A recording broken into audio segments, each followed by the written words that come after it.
सबको जय मसीह की। सुबह के समय हम एक वचन अध्ययन करेंगे जो यशायाह की पुस्तक 35वें अध्याय के 3 वचन से है।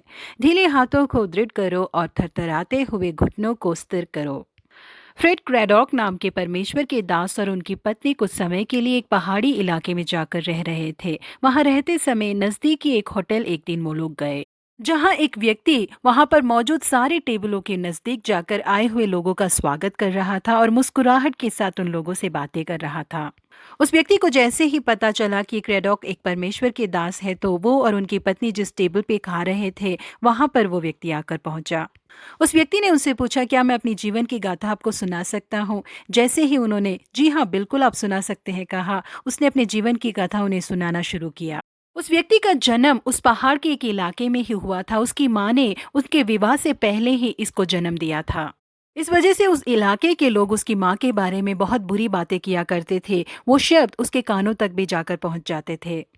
उसके साथ पढ़ने वाले बच्चे भी तेरे पिता कौन है, उनका क्या नाम है करके उस बच्चे का मजाक उड़ाया करते थे। इस वजह से वो बच्चा दिन के खाने के समय भी किसी से भी बात करना पसंद नहीं करता था, हमेशा अकेला ही रहता था।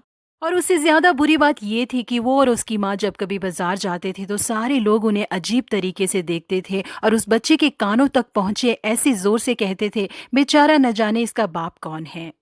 वो लोग हमेशा ही उस बच्चे का मजाक उड़ाया करते थे। जब वो 12 साल का था तो उनके गांव में, उनकी कलीसिया में एक नए पासवान आए।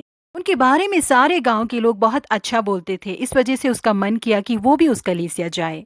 वो बहुत ही ध्यान से रहता था कि कोई भी उसकी बेइज्जती ना कर दे। इस वजह से जैसे ही प्रार्थना शुरू होती थी उसके बाद वो अंदर जाता था और किसी की भी नजरों में ना आए ऐसे वो पीछे बैठता था और प्रार्थना के खत्म होने से पहले ही वो बाहर निकल जाता था।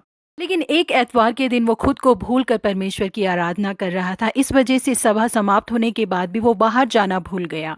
जैसे ही उसने अपनी आंखें खोली तो उसके कंधे पे हाथ रखे हुए एक व्यक्ति उसके पीछे खड़े हुए थे। जैसे ही उस बच्चे ने मुड़ के देखा तो उस कलीसिया के पासवान ही उसके पीछे खड़े थे। पासवान ने उससे पूछा, बेटा तुम कौन हो, तुम किसके बेटे हो? भले ही ये शब्द उसके हृदय को चोटीले करने वाले हो, लेकिन जिस प्रेम से उन्होंने इसे पूछा उस प्रेम में वो डूब गया था। इससे पहले कि बच्चा जवाब देता, पासवान ने कहा कि बेटा जरा रुको, मैं जानता हूँ कि तुम कौन हो, तुम किस परिवार से हो करके तुम्हारा चेहरा बता देता है।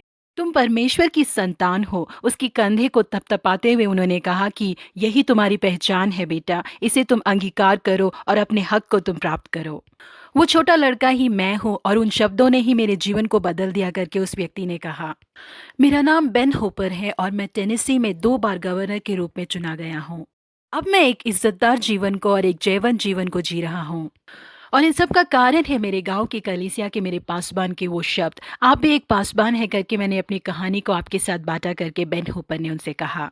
जी हाँ प्रिय परमेश्वर के लोगों, हम लोग भी इसी पासबान की तरह कई लोगों को अपने शब्दों के द्वारा उत्साहित करें और आग की भट्टी से बचाए, ढीले हाथों को दृढ़ करे और थरथराते हुए घुटनों को स्थिर करे करके परमेश्वर हमसे चाहते हैं। कौन जानता है कि हमारे द्वारा उत्साहित किए हुए शब्द कई बेन हूपर जैसे गवर्नर्स को, उद्योगपतियों को, डॉक्टर्स को, उच्च अधिकारियों को आने वाले दिनों में खड़ा कर सकता है। इसलिए हम हर एक को अपने साथ जोड़ लें, हर एक से हम प्रेम करें, हर एक को उत्साहित करने वाले शब्द कहें। जो लोग घबराए हुए और टूटे हुए हैं उन लोगों से हम कहें कि वो बिल्कुल भी ना घबराए, उनके परमेश्वर उनका न्याय चुकाएंगे, परमेश्वर उन्हें उत्तर देंगे, उनका उद्धार करेंगे।